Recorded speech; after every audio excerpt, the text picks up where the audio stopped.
भारत माता शिव शक्ति अवतार ओम मंडली सच्ची गीता मुरली। ओम पिताश्री शिव बाबा याद है। आज है 23/8/2025। प्रातः क्लास। रिवाइज डेट है 19/4/1968। ओम नमः शिवाय। बाबा बोले, सियाने बच्चे, अभी तुमको फीलिंग आती है भक्ति मार्ग में कितना दुख है। मनुष्य जो भक्ति करते हैं अपन को बहुत ही सुखी समझते हैं, फिर भी कहते हैं भगवान आकर फल देंगे। किसको कैसे फल देंगे वह कुछ नहीं समझते। अभी तुम समझते हो बाप भक्ति का फल देने आए हैं। विश्व की राजधानी का फल जिस बाप से मिलता है, वह बाप जो डायरेक्शन देते हैं उस पर चलना पड़े ना। इसको कहा जाता है श्रेष्ठ ते श्रेष्ठ ऊंच मत। ओम नमः शिवाय। बाप ने समझाया है, यह है भारत के लिए कहानी। क्या है कहानी? सुबह को अमीर और शाम को फकीर। एक कहानी है ना इस पर। सुबह को अमीर था, यह बातें तुम अब अमीर हो तो नहीं सुनते हो। फकीर और अमीर के संगम पर ही सुनते हो। यह दिल में धारण करना। बरोबर भक्ति फकीर बनाती है, ज्ञान अमीर बनाते हैं। दिन और रात भी बेहद के हैं। फकीर और अमीर भी बेहद की बात है ना। बताने वाला भी बेहद का बाप है। सभी पाप आत्माओं को एक ही बैटरी है पावन बनने का। ऐसे बातें तुम याद रखो तो तुम्हें सदैव खुशी रहेगी। बाप कहते हैं, बच्चे तुम सवेरे अमीर बन जाते हो, फिर शाम को फकीर बन जाते हो। कैसे बनते हो वह भी युक्ति बताते हैं। पतित फकीर से तुम पावन अमीर बनते हो। पतित से पावन, फकीर से अमीर बनने लिए बात ही दो है, मन मना भव मध्य झी भव।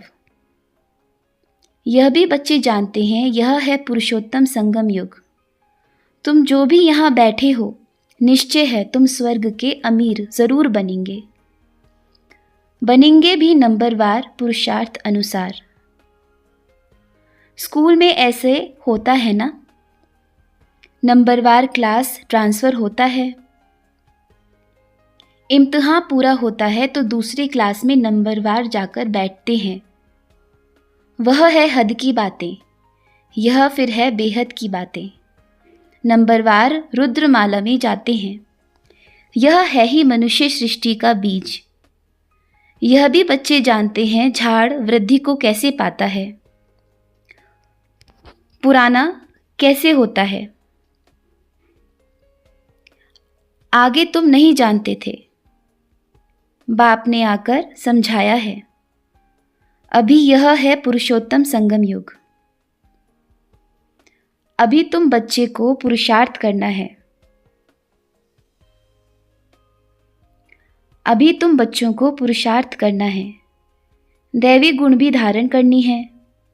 इस पर कथाएं भी हैं। दूसरे का खंभ निकाल अपने में डाला।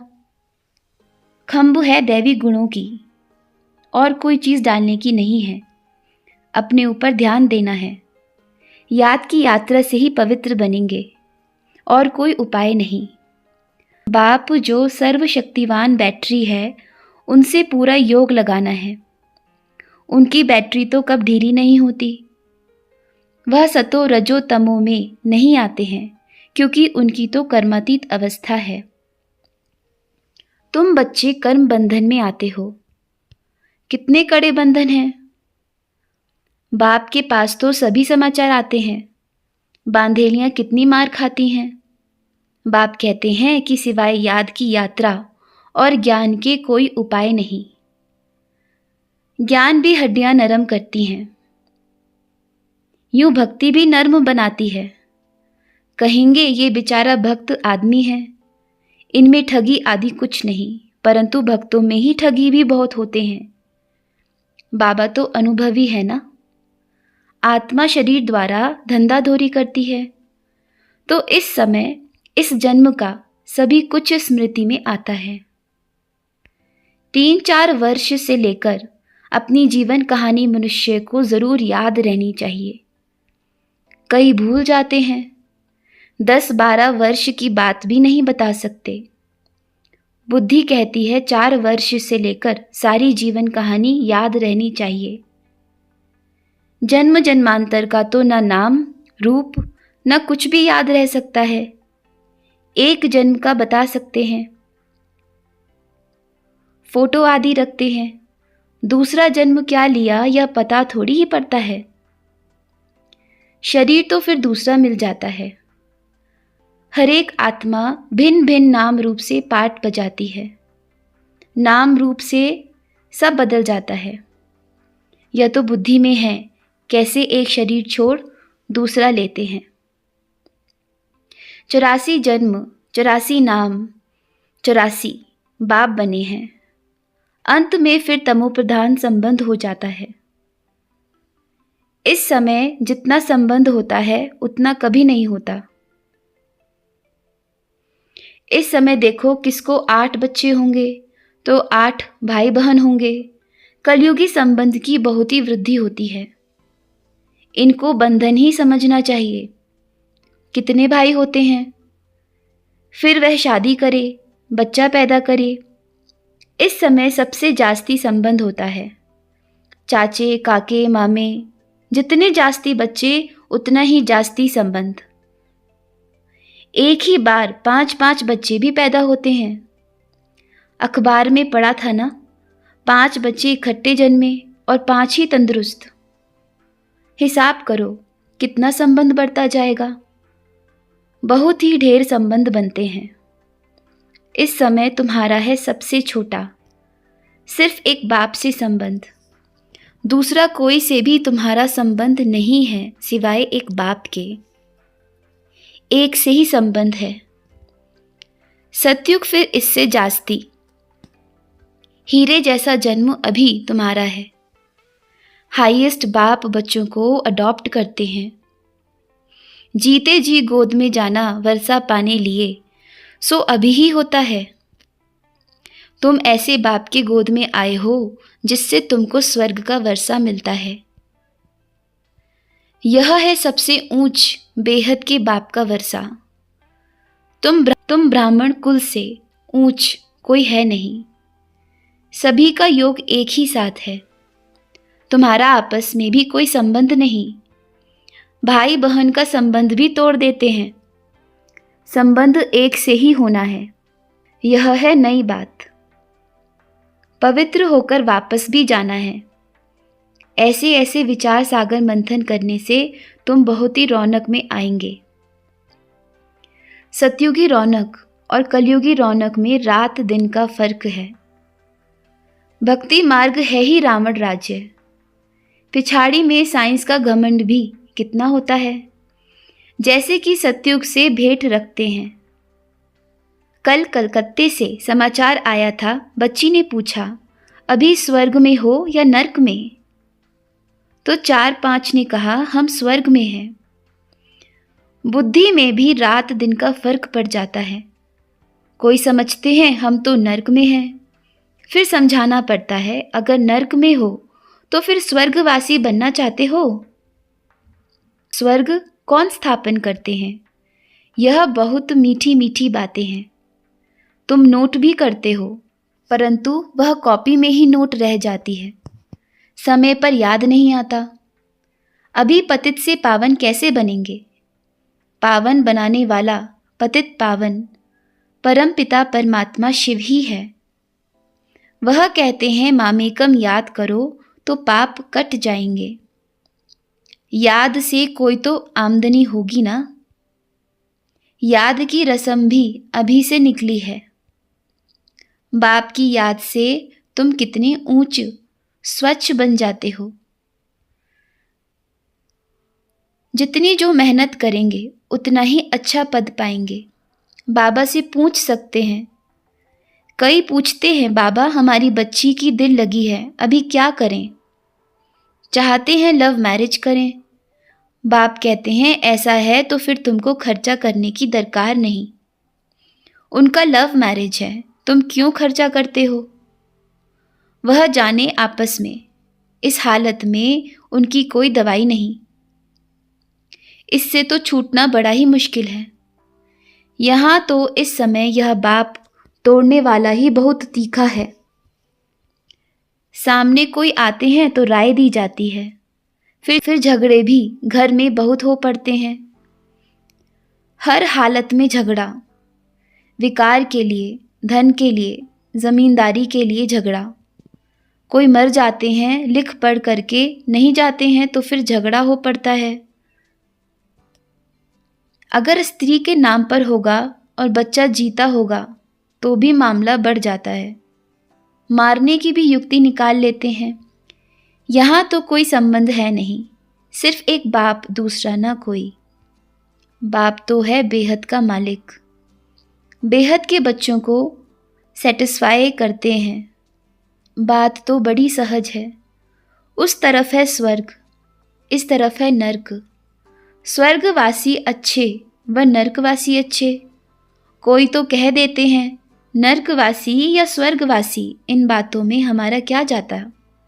जो सयाने समझू होंगे वह कहेंगे स्वर्गवासी अच्छे। कई स्वर्ग नर्क को जानते ही नहीं, क्योंकि बाप को नहीं जानते।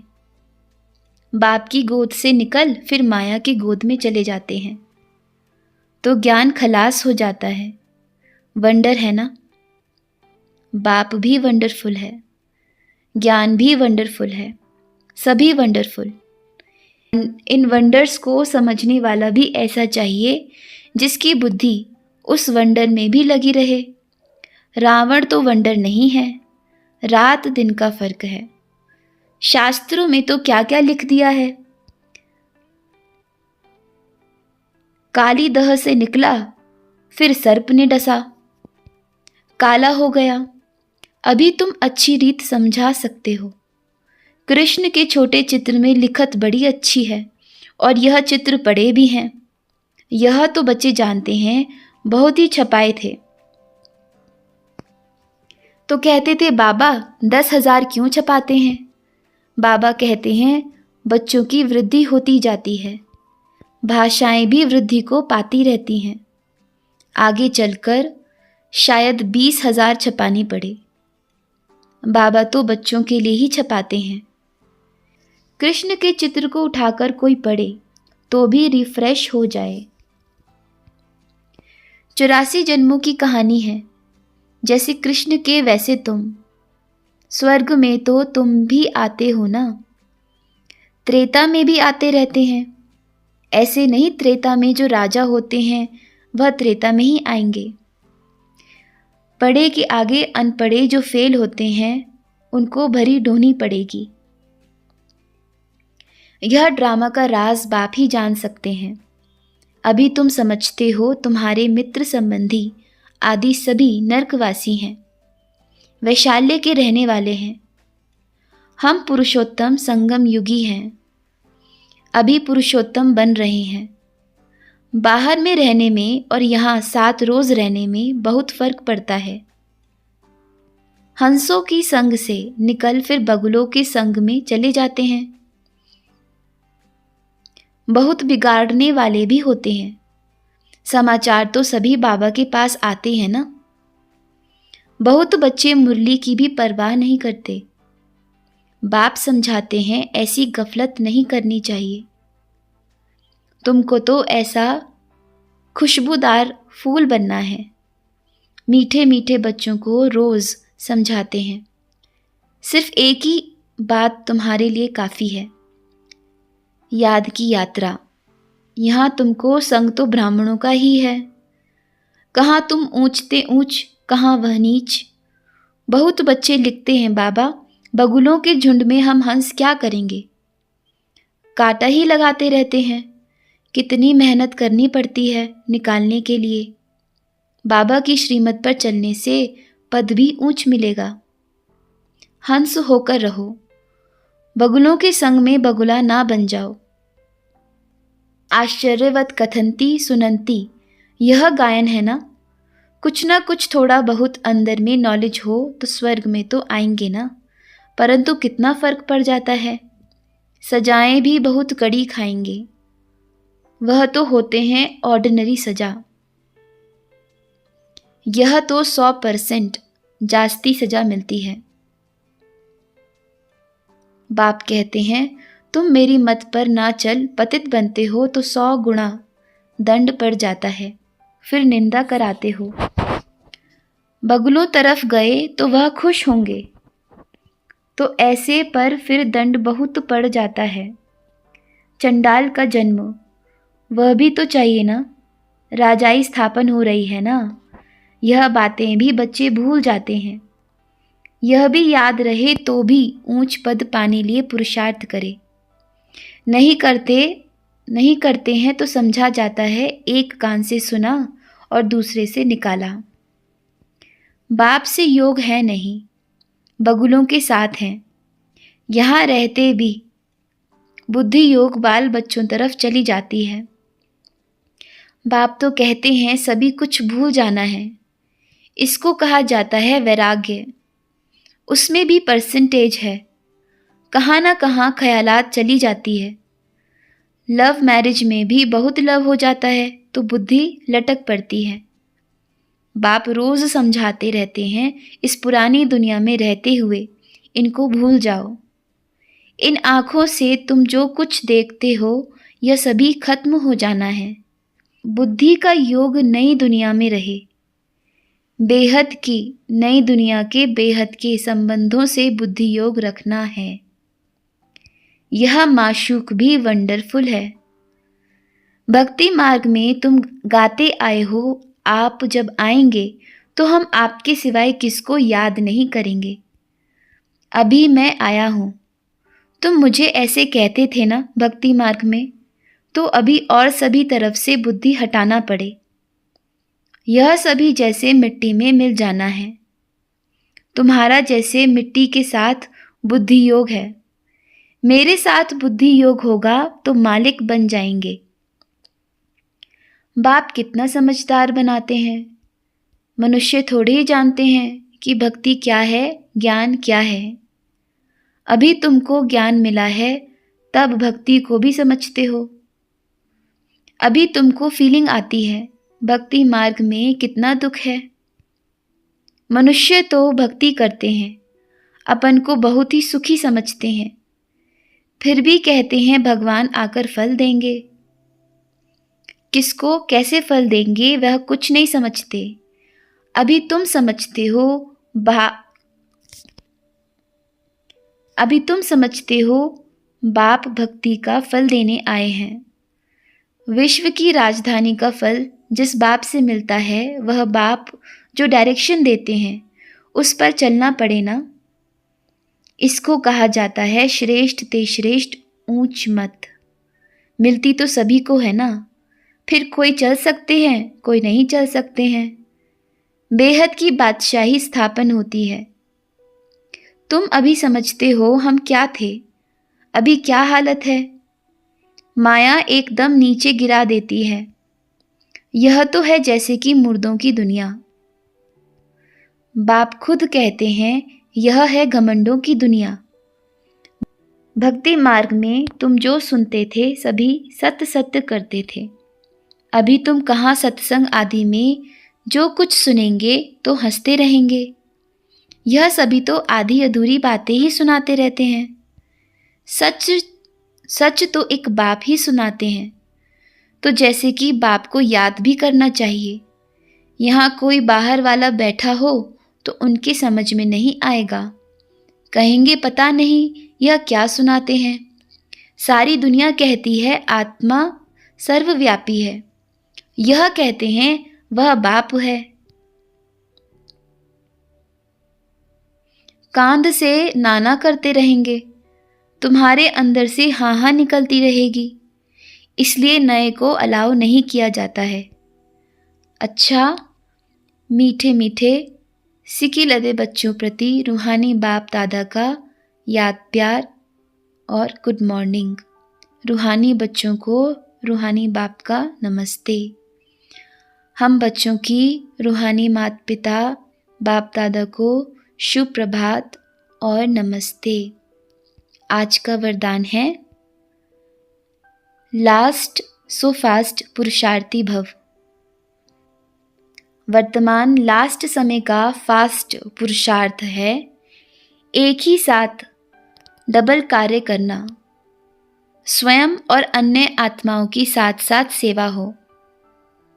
जिस सब्जेक्ट में, जिस विशेषता में, जिस गुण की स्वयं में कमी महसूस करते हो, उसी विशेषता व गुण का दान करो, अर्थात अन्य आत्माओं के प्रति सेवा में लगाओ तो सेवा का प्रत्यक्ष फल स्वयं में अनुभव करेंगे।